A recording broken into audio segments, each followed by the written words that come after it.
I'll come back to certain specific environmental issues, but do you think that the problem of development of Northeast is in context of imagination, that Northeast bursts into the national consciousness or national space when there's conflict, violence, or something out of the box, but is missing in day-to-day discourse? Yes, and also not completely yes, but it's important for, I guess, the people who matter, at the center and important decision makers, to have that thought, and that desire to be able to do something for smaller states, and especially Northeast. And I've seen that, this current dispensation, when especially with Honorable Prime Minister there, he has got a clear focus and he doesn't hide it. He makes it public by asking his ministers to visit the Northeast every 15 days. He makes it a point to ensure that big projects are taken up in Northeast. So there's a big change in what's been happening. And it's not just, when there is a big trouble that happens that, we are in news. Now, good things are happening. But at the same time, I strongly feel that there's a lot of responsibility in the local leadership also. And I think it's important that the people also realize that they have a role. I remember, my late father, Mr. Late P.S. Sangma, used to always tell us that, we shouldn't be complaining all the time. Somewhere along the line, we have to take responsibility of our own destiny. And therefore, we must take the responsibility to say, well, yes, there's a problem, which just simply means we work harder and we're more focused and we're more committed.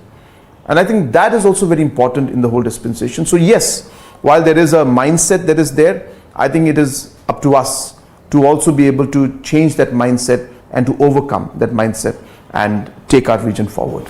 You mentioned Prime Minister Modi.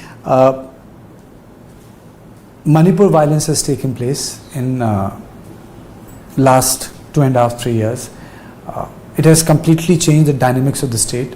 One, how do you see it as in one of the states of the Northeast? And your thoughts on the way it has impacted Northeast and Meghalaya? Number one, I think the situation, of course, whatever unfolded was very, very unfortunate. But we are aware, all of us are aware that there have been tension of different communities for quite some time in Manipur, and it's not a hidden fact. The tensions have been building up, and so therefore, these kind of complications do erupt. You are a sitting chief minister. What is your assessment? Why did it go out of hand?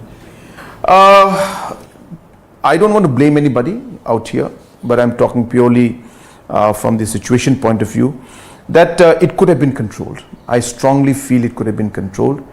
Who has messed up or why it messed up, that I'm not here to comment on. I don't want to go into personally looking into that aspect.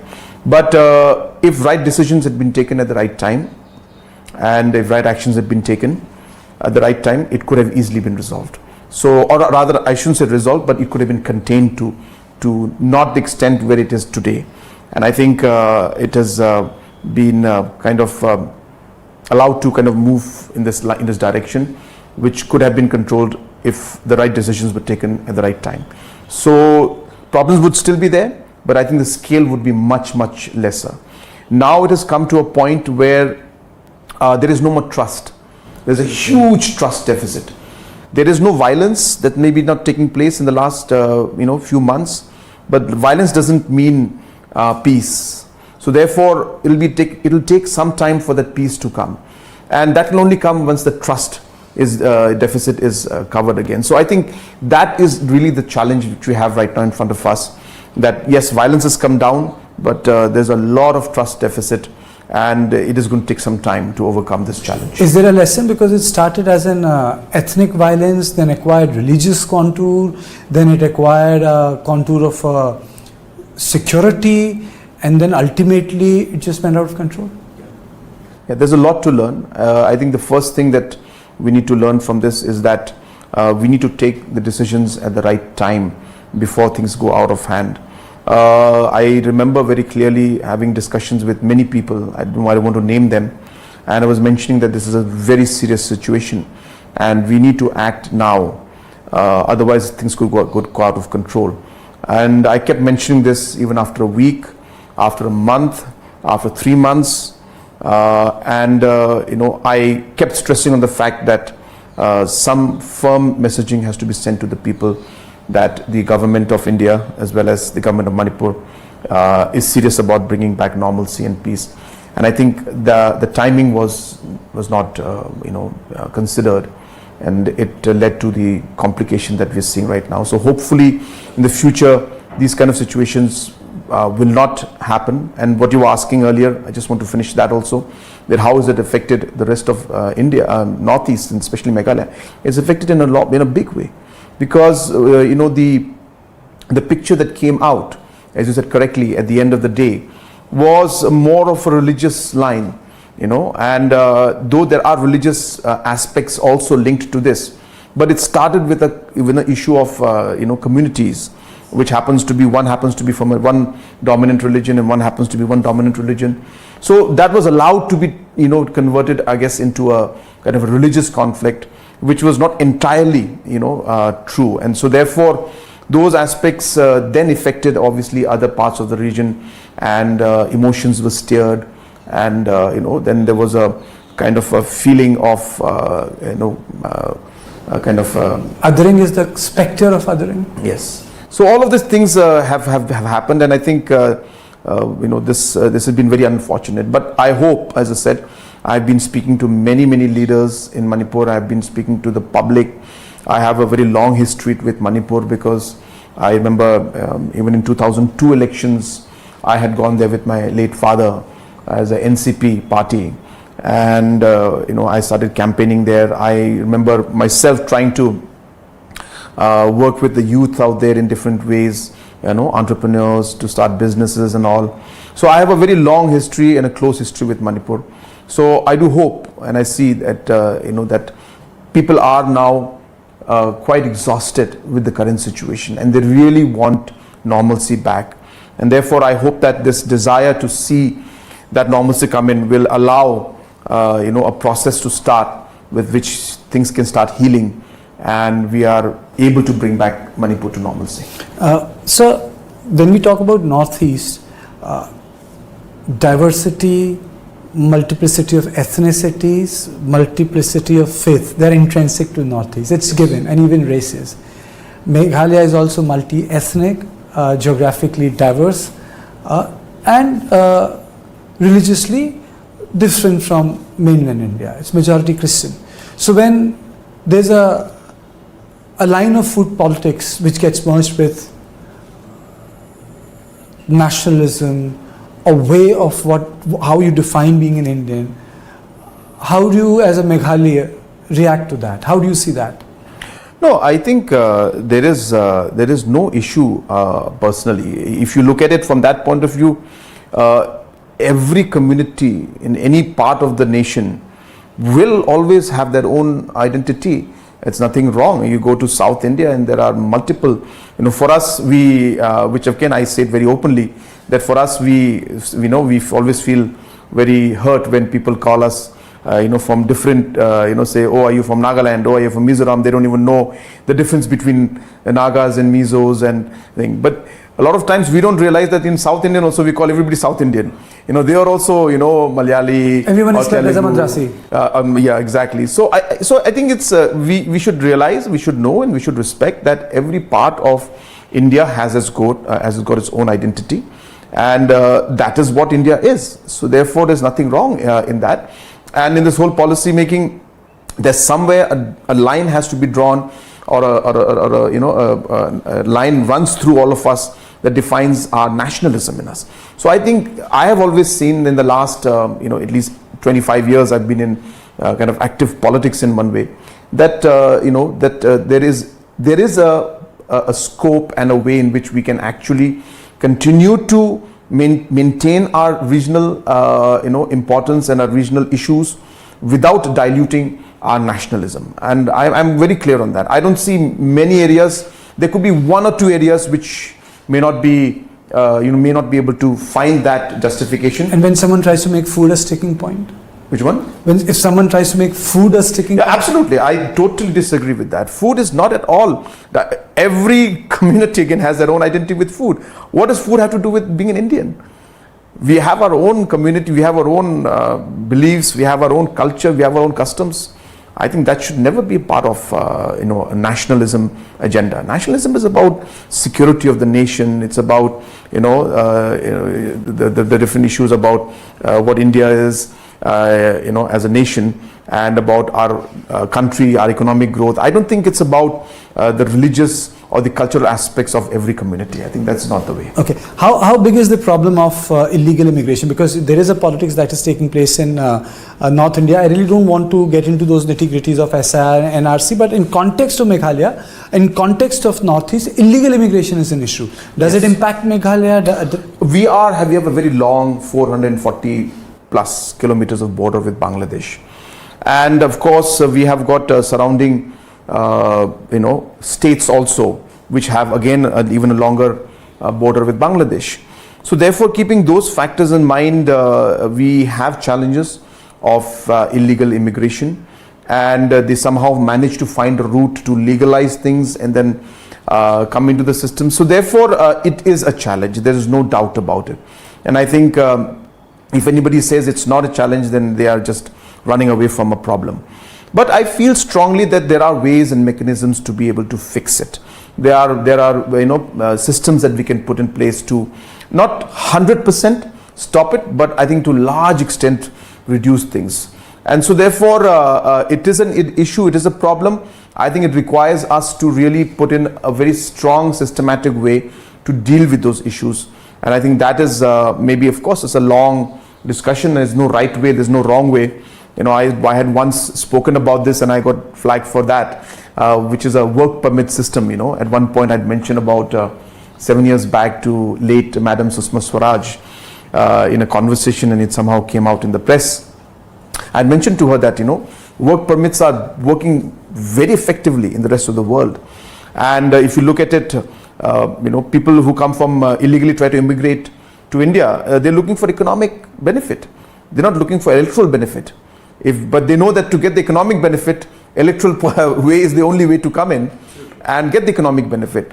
So if there could be understanding, where people will accept, I'm not saying that it has to be done. I'm just discussing for the sake of having a discussion and debating about this point.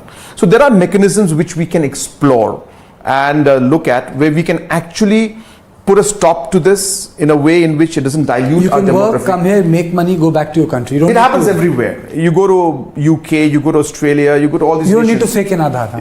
Exactly. You go to Dubai. What happens? I mean, you can work, you do everything, but you just can't, have the rights that the people, indigenous people from there have. In Australia, you can have all the work permits, you can get every benefit you want, but you can't vote. And the people who go there said, we don't want to vote. We just want to work. And we want to earn, and they need the manpower. One of your state parties, for example, BPP, is talking about inner line permit. Is it? No, we have also spoken about it. In fact, we have passed a resolution for it that an inner line permit should be given. Now, again, is it workable? Yeah. So again, just to get to exactly a point, the issue is not inner line permit or a work permit, or should we have a different system. Issue is illegal immigration. Now, question is that for the people and for the citizens and even for government, there are limited options as per law that is available as of today. So do we want ILP? Well, ILP is not what we are saying that, oh, this is what we want. We want a check on illegal immigration. So ILP seems to be the only way that we see right now in front of us, because that's the only legislation that is there that has a mechanism to check people to come in. Now, if Government of India or state government is able to create another mechanism which will minimize inconvenience to the people, will not be a problem for tourists, will not be a system where the genuine Indians are affected, and yet be able to check the illegal immigration, I think that would be the best. But in the given circumstances and in the given situation, there is no other law that will allow this checking system to take place. And therefore, ILP is the only option that the people see and the governments see. So that is the reason why I mentioned to you in my previous thing that maybe government needs to explore all options of seeing how we'll be able to achieve the goals we have in mind and take care of the concerns of the people, but without having much of an impact on our local people. In fact, we had a system that we had proposed called the MRSSA, which was a system where we had said that we will have a registration process. So simply the people, whoever are entering Meghalaya, should register. And that is something we proposed, but we didn't get the assent of the governor, so we could not take it forward. But registration is not a mandatory kind of, a system where, say, you have to take a permit. Okay. It's not a permit, it's a registration. Okay. Means you're coming as a tourist, just register, you'll get a QR code, and that's it. So that we know who you are, we know when you're coming, where you're staying, and when you're going back. I think this kind of a mechanism could be an alternative to, slightly more harder policies like the ILP. So, which is that in the absence of the others, ILP is the only mechanism that is in place. Is Meghalaya a safe place for tourists? Absolutely. In fact, you are all aware, about 4-5 months back, the national media and the people from all over the country had started to make a lot of comments because of a murder case in our state, and it was very, very unfortunate because it was just a baseless way of blaming the state and the people out there. And actually people of Meghalaya were really hurt. And when the truth finally came out, those same people apologized to us. They called me and they spoke to me. Many people who did not make any negative comments but who felt bad for Meghalaya called me and said that, look, we need to make this up and tell us what we can do. So with that particular story and this whole episode that happened 3-4 months back, I think it's very clear that Meghalaya is absolutely safe. Our people, when the tourists come, they treat them like their own family. I mean, you should go, because you just told me before we started the interview that you have not been to Meghalaya. So I think you will be able to really feel that warmth. You'll be able to feel that sense of safety when you come to Shillong or any other part of Meghalaya. Meghalaya is environmentally a very fragile state. There are rivers that are being talked about as so clean that you can see the floor, the bed. But Meghalaya is also a place where you got rare earths, uranium. What is your challenge in terms of mining, preservation of forests, the natural wealth the state has, and now the climate has started to change also. Cherrapunji and other parts of Meghalaya which registered a particular fall of rain, everything has started to go slightly haywire because of the large climate events that are taking place. Not owing to the local circumstances, but Meghalaya is part of a larger world. No, absolutely true. And we have been very particular in our approach when it comes to different aspects of economic activity. We've made it very, very evidently clear that whatever has to happen in terms of economic development, it must follow safety in terms of environment, in terms of people. Safety measures and laws and procedures need to be followed. And there are many ways in which that balancing act can be done. Just give you example for you, like in coal. So what used to happen before 2014? For centuries, I should say centuries, small time miners used to dig a hole in the rat hole mining, and people used to go in, take out the coal, and that was the way of life. They came handy in Sialkara. Yeah, so this is the way, the rat hole mining they used to call it, and it was a normal process. And then suddenly in 2014 NGT came and they banned it. So what was okay for 200 years was suddenly not okay the next morning. And it was a big challenge for us, and I was not there in the government that time, and I strongly felt that we should have challenged it and said that, look, you cannot just stop the livelihood just like that. Yes, you want the environmental and protection of people and other things, you phase it out. You give the time period to allow the miners to learn and say that, well, in 10 years if you don't do this, then you have to stop. So what happened after that? We went to Supreme Court. When I came in as a government, I went to Supreme Court, challenged that order. We got the ban lifted. But then in the Supreme Court, they gave a direction that scientific mining has to start. And so today, after almost 4 years of engaging with Coal Ministry and Government of India, we actually have now 4 mines that are scientifically being run. And they're following all the environmental norms, they're following all the humanitarian norms, and all the scientific approaches that need to be followed. So there is a clear way and a possibility to balance everything. Mr. Sangma, your thoughts on the bill which created the ruckus in Parliament, the new laws that were introduced by the Home Minister Amit Shah, the constitutional amendment bills, whereby any CM, including a minister, will have to quit the position if he is behind bars for 30 days, more than 30 days. No, I think it's in the right direction. I don't see any issue in that. A lot of opposition parties say that, this is to target regional parties, make them more vulnerable. No, it's being done with the intent to ensure that there is transparency in the system, and if there is anybody who has been doing wrong, shouldn't be in the seat of power.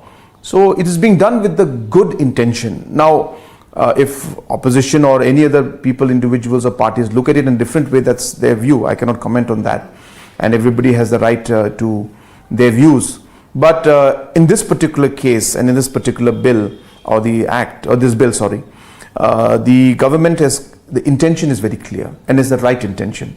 So it's in the right format. Any somebody sitting today, somebody else will sit tomorrow.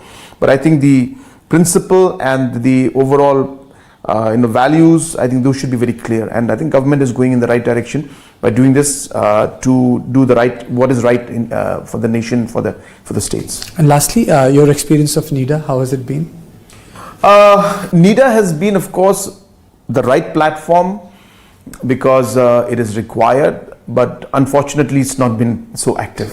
Why do you say so? We hardly meet.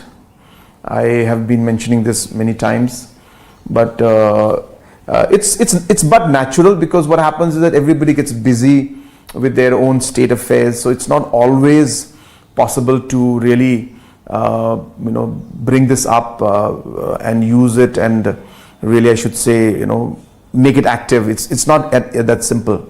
But I want to definitely say one thing, that today, whether NIDA is effective or not, that is, as I said, I personally feel it's not had the impact that it should have had, and that's because the activity is very less. We hardly meet and we hardly discuss, but at an individual level we engage with each other. So I think what NIDA did for us was it brought us together in a way in which now I can speak to another CM of another state very openly and discuss. We talk a lot, we resolve issues sometimes just on a mobile phone. So those things have helped us. But now, from Government of India's point of view, I've seen that the current donor ministry and a current donor minister, Sindhia Saab, he has very, very actively taken up the overall role to kind of be that platform to bring the engagement of different issues of the Northeast under one platform. So he has been very, very active, very, very persistent, and very focused. So he has created these smaller groups of he calls it high level task forces, but on specific issues. For example, there's one group on tourism where 4 chief ministers of the Northeast are in this tourism group. 4 ministers are in a group for sports. 4 ministers are in a group for CMs are in a group for high speed economic corridors.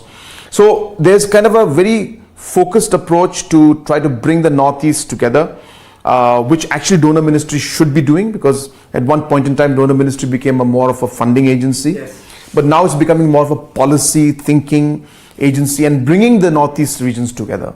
So yes, NIDA has not been able to move in that line, but I'm finding the current donor minister kind of transforming this donor ministry into a much more. Making Jyotiraj, that's absolutely. I mean, he is doing an excellent job, and we really appreciate his enthusiasm, his energy, and his commitment to the Northeast. So thank you for making time for News9. Thank you. Thanks so much.